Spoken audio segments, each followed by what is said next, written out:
میرے شوہر تانگا چلاتے تھے۔ بظاہر ایک آسان ذریعہ روزگار ہے، لیکن حلال کی کمائی میں کوئی راستہ آسان نہیں ہوتا۔ نگہانی مشکلات آتی ہے، اور سردی گرمی دھوپ چھاؤں ہر طرح کی سختی تانگے والے کو برداشت کرنا پڑتی ہے۔ ایک دن قدیر تانگے لے کر گھر سے نکلے تو صبح سے دوپہر اور دوپہر سے ساپہر ہو گئی۔ قسمت میں آج روزی کی تنگی تھی، لہٰذا دن بھر کی کوئی سواری نہ ملی۔ وہ گھوڑے بانگتے سڑکوں چلتے رہے، بالآخر تھک گئے تو اپنے گھوڑے کو آرام دینے کا خیال آیا۔ لاری اڈا نزدیک تھا، سوچا 2 گھڑی ادھر کو قسمت آزمائی کر لوں، جب تک کوئی لاری آئے دم بھر کر آرام بھی کر لوں گا۔ پانی قریب تھا، گھوڑے کو ادھر لے جا کر پانی پلایا اور خود اڈے کے ہوٹل سے 1 کپ چائے کا خرید کر پینے بیٹھ گئے۔ ابھی 20 منٹ گزرے تھے کہ ایک بس اڈے پہ آ کر رکی۔ مسافر اترنے لگے، کچھ نے رکشہ اسٹینڈ کا رخ کیا، کچھ نے اپنا سامان خود اٹھایا۔ اللہ رازق ہے، دیکھ اپنے نصیب کی سواری کب اور کس طرح رخ کرتی ہے۔ ابھی یہی سوچ رہے تھے کہ ایک برقع پوش عورت کو اپنے تانگے کی طرف آتے دیکھا۔ قدیر تانگے سے اتر کر اس کے قریب چلے گئے، پوچھا، تانگا چاہیے بی بی، کہاں جانا ہے؟ وہ بولی، تانگا تو چاہیے مگر جہاں جانا ہے ادھر کا پتہ بھول گئی ہوں۔ یہ سن کر قدیر کا ماتھا ٹھنک گیا۔ عورت جوان اور کچھ گھبرائی ہوئی سی تھی۔ سوچا یہ سواری نہ اٹھاؤں، قصور کسی اور کا اور سزاوار ہم سہ جائیں۔ وہی معاملہ ہو جائے گا کہ جس کی گردن پتلی پھندا اسی کے گلے میں۔ اڈے پر جب بس رکتی ہے تو دوسرے شہر سے آنے والے مسافر کم و پیش اسباب کے ساتھ ہوتے ہیں۔ تاہم اس خاتون کے ہاتھ میں ایک چھوٹے سے پرس کے سوا کچھ بھی نہیں تھا۔ اکیلی عورت بس سے اتری تھی۔ جوان اکیلی عورت ہو تو میرے شوہر ایسے شریف تانگے بان کہ اسے تانگے پر بٹھانے سے ہچکچاتے ہیں، لیکن آج دن بھر میں یہی سواری نصیب میں تھی، لہٰذا عورت نے 2 قدم اور آگے بڑھ کر کہا، مجھے اپنے تانگے پر بٹھا لو، شام ہو رہی ہے، کسی مصیبت میں نہ پڑ جاؤں۔ اس کے لہجے میں التجا اور بیچارگی تھی۔ قدیر نے سوچا کہیں واقعی مصیبت زدہ نہ ہو، یا تو کسی کے خوف سے چھپتی پھرتی ہے یا منزل کا پتہ نہیں جانتی۔ قدیر اس کے قریب گئے اور بولے، کیا بات ہے بی بی، کسی مشکل میں ہو؟ مجھے بتاؤ، شاید میں تمہاری مدد کر سکوں۔ بھائی اس شہر میں تھوڑی دن رہی تھی، اس لیے گھر کا پتہ بھول گئی ہوں۔ قدیر بولے، کس کا گھر ڈھونڈنا ہے؟ وہ بولی، اپنے شوہر کا، عادل نام ہے ان کا اور ان کی بیکری ہے۔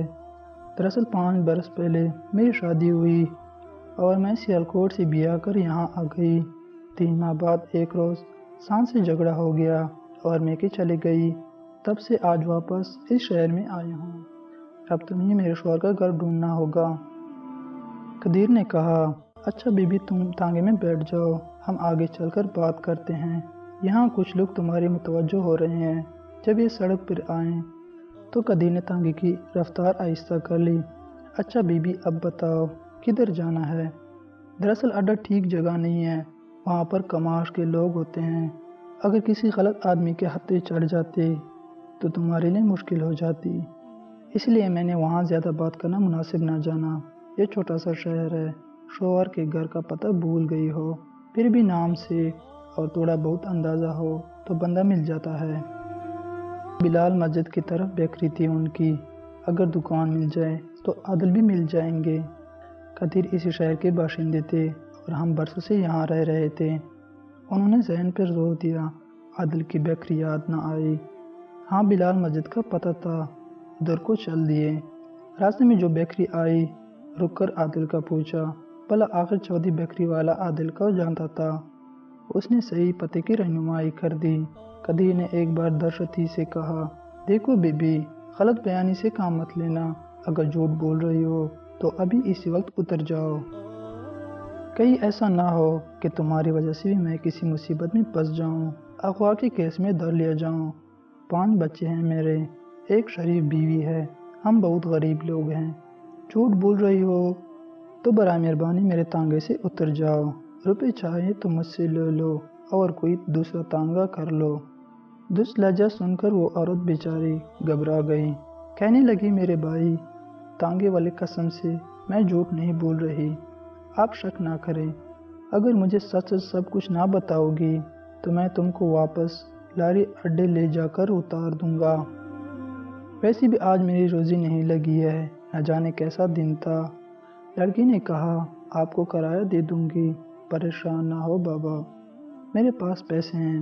آپ کو سچ سچ بتا دیا ہے کہ میری شادی یہاں ہوئی تھی، میکا سیالکوٹ میں ہے۔ اس سے کٹ پٹ ہوئی تو میں رو رہی تھی۔ جس روز جھگڑا ہوا تھا، اتفاق سے میری ماں بھائی کی ہمراہ آ گئی، سانت غصے میں تھی، ان کو بھی دو چار سنا دیے تھے۔ والدہ نے میرے شوہر سے کہا، تو میری لڑکی کو علیحدہ گھر میں رکھو ورنہ میں اس کو اپنے ساتھ لے جاتی ہوں۔ بس اتنی سی بات تھی، شوہر مجھے علیحدہ گھر لے دینے کو تیار نہ تھے۔ ماں مجھے اپنے ساتھ سیالکوٹ لے آئی۔ وقت گزرنے لگا، میں سمجھ رہی تھی کہ عادل کا جب غصہ ٹھنڈا ہوگا آ کر لے جائیں گے۔ انتظار میں 5 سال گزر گئے اور وہ نہ آئے، نہ انہوں نے طلاق دی اور نہ ہم نے مقدمہ کیا۔ سسر صاحب کہتے تھے، جیسی بھی اپنی لڑکی لے کر گئے ہیں خود پہنچا جائے، اور میرے والدین کہتے تھے کہ ان کو چاہیے کہ خود لے جائیں، اور علیحدہ گھر کی شرط بھی میرے والدین کی تھی۔ بس یہی چکر چلتا رہا۔ بڑوں کے درمیان انا کا مسئلہ چل رہا تھا اور میں اس پر جی رہی تھی کہ کبھی بھی تقدیر کو مجھ پر رحم آ جائے گا اور یہ جھگڑا کسی انجام کو پہنچ جائے گا۔ شاید کبھی عادل کے دل میں میری محبت جاگے اور وہ آ کر مجھے لے جائیں۔ نہ جانے ایک ایسا جدائی کا پل ہمارے بیچ آیا کہ جس کو نہ وہ پار کر سکے اور نہ میں۔ ہمارے گھر کا ماحول ایسا تھا کہ بہو بیٹیاں کبھی اکیلے گھر سے قدم نہ نکلتی تھی، مگر اب میرے والدین نے ایک عجیب فیصلہ کر لیا تھا۔ میرے والد کے ایک کزن عرصہ سے دبئی میں رہائش پذیر تھے۔